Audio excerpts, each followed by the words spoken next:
नबी पाक सल्लल्लाहु अलैहि वसल्लम दूसरे बच्चों की तरह खेलते तो थे मगर बुतों के करीब कभी नहीं जाते थे। जब बाकी बच्चे बुतों के सामने खेलते, कभी उनकी पूजा की नकल करते तो आप खामोशी से अलग हट जाते। एक दिन बीबी आमिना रहमतुल्लाह अलैहा ने देखा कि कुछ बच्चे काबा के पास खेल रहे हैं और अपने नन्हे हाथों से बुतों को छू रहे हैं, लेकिन मोहम्मद सल्लल्लाहु अलैहि वसल्लम थोड़ी दूर खड़े आसमान की ओर देख रहे थे। बीबी आमिना रहमतुल्लाह अलैहा ने हैरानी से पूछा, बेटा मोहम्मद, तुम उनके साथ क्यों नहीं खेलते? हुजूर सल्लल्लाहु अलैहि वसल्लम ने मासूम अंदाज में जवाब दिया, अम्मा, ये तो पत्थर हैं, न ये सुनते हैं न देखते हैं, मुझे इनमें कुछ भी नजर नहीं आता। ये सुनकर बीबी आमिना रहमतुल्लाह अलैहा की आंखें नम हो गईं। उन्होंने बेटे को सीने से लगाया और उनके दिल में और पुख्ता यकीन बैठ गया कि यह बच्चा अल्लाह की तरफ से भेजी गई खास अमानत है।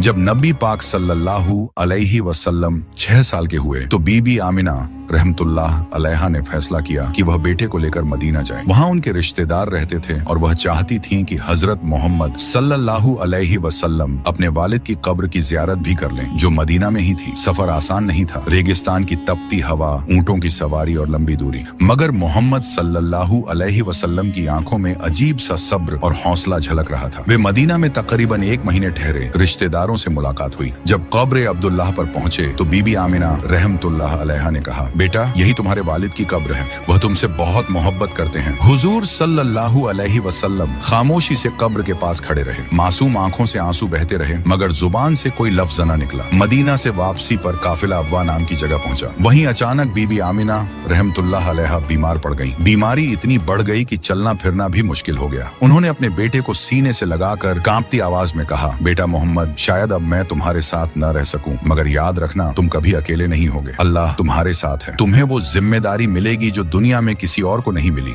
6 साल के हुजूर पाक सल्लल्लाहु अलैहि वसल्लम की आंखों से आंसू बह रहे थे, लेकिन चेहरा सुकून में डूबा हुआ था। कुछ ही देर बाद बीबी आमिना रहमतुल्लाह अलैहा की रूह जन्नत की ओर परवाज कर गई। हुजूर सल्लल्लाहु अलैहि वसल्लम की आंखों से आंसू थम नहीं रहे थे। काफिले वालों ने उन्हें वापस मक्का पहुंचाकर दादा हजरत अब्दुल मुत्तलिब के हवाले कर दिया। जब हजरत अब्दुल मुत्तलिब को पता चला कि बहू बीबी आमिना रहमतुल्लाह अलैहा भी दुनिया से रुखसत हो गई हैं, तो उनकी आंखें भी भर आईं। उन्होंने नन्हे मोहम्मद सल्लल्लाहु अलैहि वसल्लम को अपनी गोद में लिया और कहा, बेटा, यह तुम्हारे रब की आजमाइश है, इससे कभी घबराना मत। तुम्हारा दादा जिंदा है और मुझे यकीन है कि तुम्हारा रब हर लम्हा तुम्हारा सहारा बनेगा। इसके बाद हजरत अब्दुल मुत्तलिब ने मोहम्मद सल्लल्लाहु अलैहि वसल्लम को अपनी जान से भी ज्यादा चाहना शुरू कर दिया। आगे की कहानी के लिए पार्ट 7 जरूर